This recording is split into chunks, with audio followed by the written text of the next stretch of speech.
Chapter 30. D'Artagnan and the Englishman. D'Artagnan followed Milady without being perceived by her. He saw her get into her carriage, and heard her order the coachman to drive to Saint-Germain. It was useless to try to keep pace on foot with a carriage drawn by two powerful horses. D'Artagnan therefore returned to the Rue Férou. In the Rue de Seine he met Planchet, who had stopped before the house of a pastry cook, and was contemplating with ecstasy a cake of the most appetizing appearance. He ordered him to go and saddle 2 horses in Monsieur de Tréville's stables, one for himself, D'Artagnan, and one for Planchet, and bring them to Athos's place. Once for all, Tréville had placed his stable at D'Artagnan's service. Planchet proceeded toward the Rue de Colombier, and D'Artagnan toward the Rue Férou. Athos was at home, emptying sadly a bottle of the famous Spanish wine he had brought back with him from his journey into Picardy. He made a sign for Grimaud to bring a glass for D'Artagnan, and Grimaud obeyed as usual. D'Artagnan related to Athos all that had passed at the church between Porthos and the procurator's wife, and how their comrade was probably by that time in a fair way to be equipped. "As for me," replied Athos to this recital, "I am quite at my ease.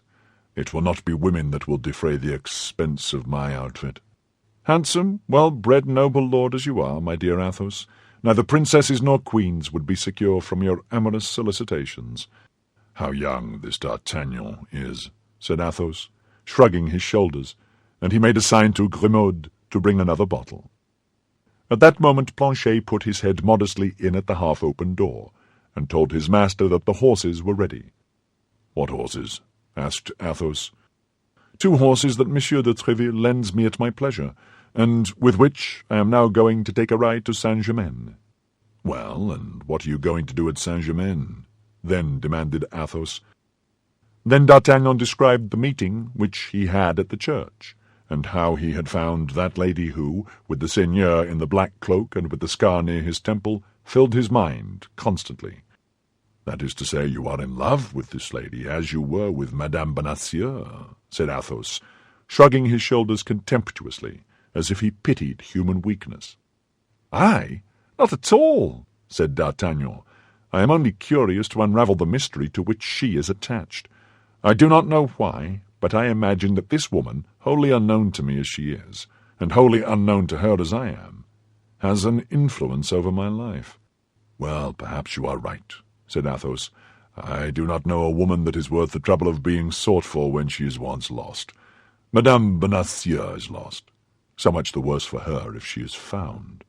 "No, Athos, no, you are mistaken," said D'Artagnan. "I love my poor Constance more than ever, and if I knew the place in which she is, were it at the end of the world, I would go to free her from the hands of her enemies. But I am ignorant. All my researches have been useless. What is to be said? I must divert my attention. Amuse yourself with Milady, my dear D'Artagnan. I wish you may with all my heart, if that will amuse you." "Hear me, Athos," said D'Artagnan. "Instead of shutting yourself up here as if you were under arrest, get on horseback and come and take a ride with me to Saint-Germain." "My dear fellow," said Athos, "I ride horses when I have any. When I have none, I go afoot." "Well," said D'Artagnan, smiling at the misanthropy of Athos, which from any other person would have offended him, "I ride what I can get. I am not so proud as you. So, au revoir, dear Athos."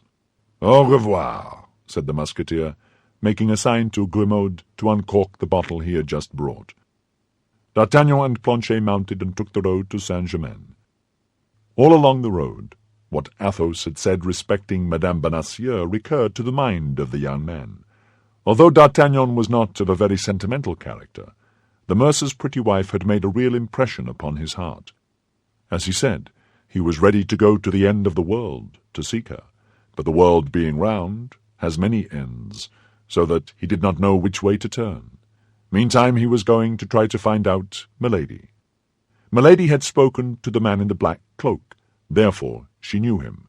Now, in the opinion of D'Artagnan, it was certainly the man in the black cloak who had carried off Madame Bonacieux the second time, as he had carried her off the first.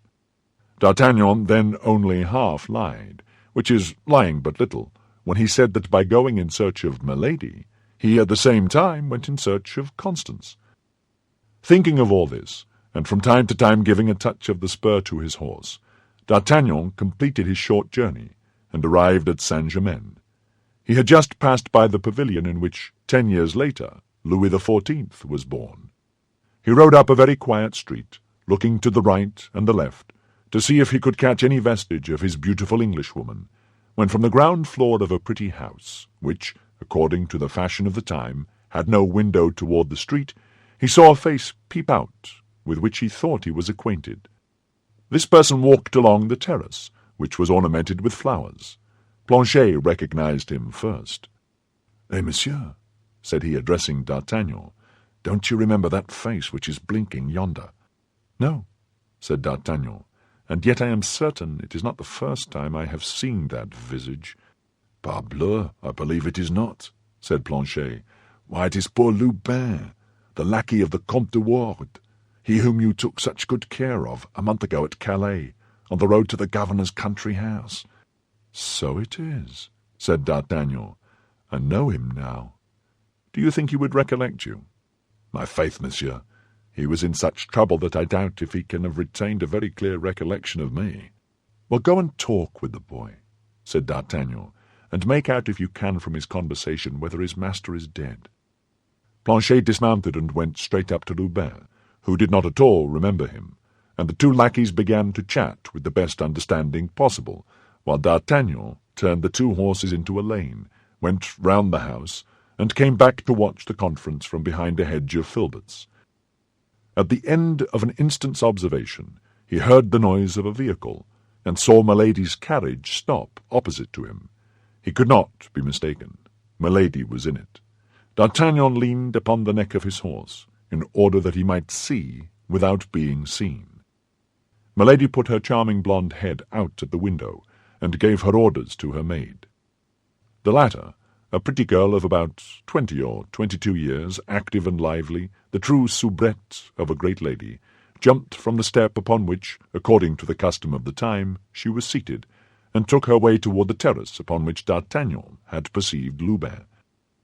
D'Artagnan followed the soubrette with his eyes, and saw her go toward the terrace, but it happened that someone in the house called Lubin, so that Planchet remained alone, looking in all directions for the road where D'Artagnan had disappeared. The maid approached Planchet, whom she took for Lubin, and holding out a little billet to him said, "For your master." "For my master?" replied Planchet, astonished. "Yes, and important. Take it quickly." Thereupon she ran toward the carriage, which had turned round toward the way it came, jumped upon the step, and the carriage drove off. Planchet turned and returned the billet. Then, accustomed to passive obedience, he jumped down from the terrace, ran toward the lane, and at the end of 20 paces met D'Artagnan, who, having seen all, was coming to him. "For you, monsieur," said Planchet, presenting the billet to the young man. "For me," said D'Artagnan. "Are you sure of that?" "Pardieu, monsieur, I can't be more sure. The soubrette said, 'For your master.'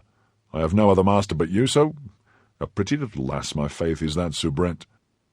D'Artagnan opened the letter and read these words. "A person who takes more interest in you than she is willing to confess wishes to know on what day it will suit you to walk in the forest. Tomorrow at the Hotel Field of the Cloth of Gold, a lackey in black and red will wait for your reply." "Oh," said D'Artagnan, "this is rather warm. It appears that Milady and I are anxious about the health of the same person. Well, Planchet, how is the good Monsieur de Wardes? He is not dead, then?" "No, monsieur. He is as well as a man can be with 4 sword wounds in his body. For you, without question, inflicted 4 upon the dear gentleman, and he is still very weak, having lost almost all his blood. As I said, monsieur, Lubin did not know me, and told me our adventure from one end to the other." "Well done, Planchet. You are the king of lackeys. Now jump onto your horse and let us overtake the carriage." This did not take long. At the end of 5 minutes they perceived the carriage drawn up by the roadside. A cavalier, richly dressed, was close to the door. The conversation between Milady and the cavalier was so animated that D'Artagnan stopped on the other side of the carriage without anyone but the pretty soubrette perceiving his presence. The conversation took place in English, a language which D'Artagnan could not understand, but by the accent the young man plainly saw that the beautiful Englishwoman was in a great rage.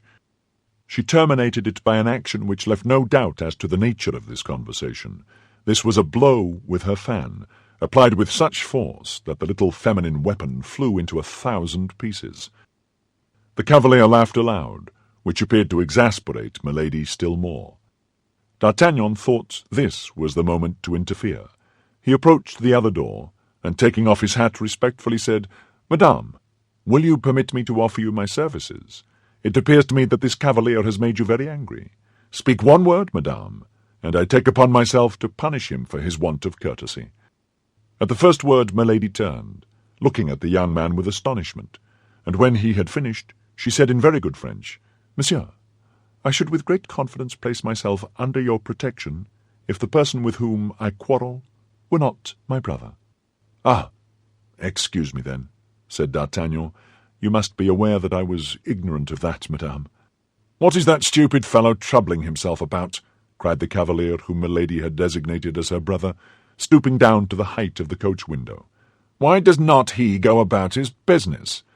"Stupid fellow yourself," said D'Artagnan, stooping in his turn on the neck of his horse, and answering on his side through the carriage window, "I do not go on because it pleases me to stop here." The cavalier addressed some words in English to his sister. "I speak to you in French," said D'Artagnan. "Be kind enough, then, to reply to me in the same language. You are Madame's brother, I learn. Be it so. But, fortunately, you are not mine." It might be thought that Milady, timid as women are in general, would have interposed in this commencement of mutual provocations in order to prevent the quarrel from going too far, but on the contrary, she threw herself back in her carriage and called out coolly to the coachman, "Go on, home!" The pretty soubrette cast an anxious glance at D'Artagnan, whose good looks seemed to have made an impression on her. The carriage went on and left the two men facing each other. No material obstacle separated them. The cavalier made a movement as if to follow the carriage, but D'Artagnan, whose anger, already excited, was much increased by recognizing in him the Englishman of Amiens, who had won his horse, and had been very near winning his diamond of Athos, caught at his bridle and stopped him. "Well, monsieur," said he, "you appear to be more stupid than I am, for you forget there is a little quarrel to arrange between us two." "Ah," said the Englishman, "is it you, my master? It seems you must always be playing some game or other." "Yes, and that reminds me that I have a revenge to take. We will see, my dear monsieur, if you can handle a sword as skilfully as you can a dice-box." "You see plainly that I have no sword," said the Englishman. "Do you wish to play the braggart with an unarmed man?" "I hope you have a sword at home, but at all events I have two, and if you like I will throw with you for one of them." "Needless," said the Englishman. "I am well furnished with such playthings." "Very well, my worthy gentleman," replied D'Artagnan. "Pick out the longest, and come and show it to me this evening." "Where, if you please?" "Behind the Luxembourg. That's a charming spot for such amusements as the one I propose to you." "That will do. I will be there." "Your hour?" 6 o'clock. "Apropos, you have probably one or two friends." "I have 3, who would be honoured by joining in the sport with me." "3? Marvellous. That falls out oddly. 3 is just my number." "Now then, who are you?" asked the gentleman. "I am Monsieur D'Artagnan, a Gascon gentleman, serving in the King's Musketeers." "And you?"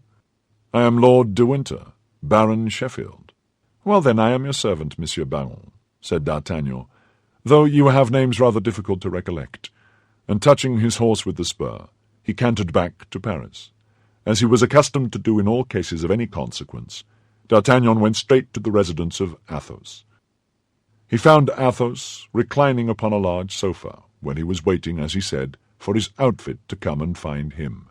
He related to Athos all that had passed, except the letter to Monsieur de Wardes. Athos was delighted to find he was going to fight an Englishman. We might say that was his dream. They immediately sent their lackeys for Porthos and Aramis, and on their arrival made them acquainted with the situation. Porthos drew his sword from the scabbard and made passes at the wall, springing back from time to time and making contortions like a dancer. Aramis, who was constantly at work at his poem, shut himself up in Athos's closet, and begged not to be disturbed before the moment of drawing swords. Athos, by signs, desired Grimaud to bring another bottle of wine. D'Artagnan employed himself in arranging a little plan, of which we shall hereafter see the execution, and which promised him some agreeable adventure, as might be seen by the smiles which, from time to time, passed over his countenance, whose thoughtfulness they animated.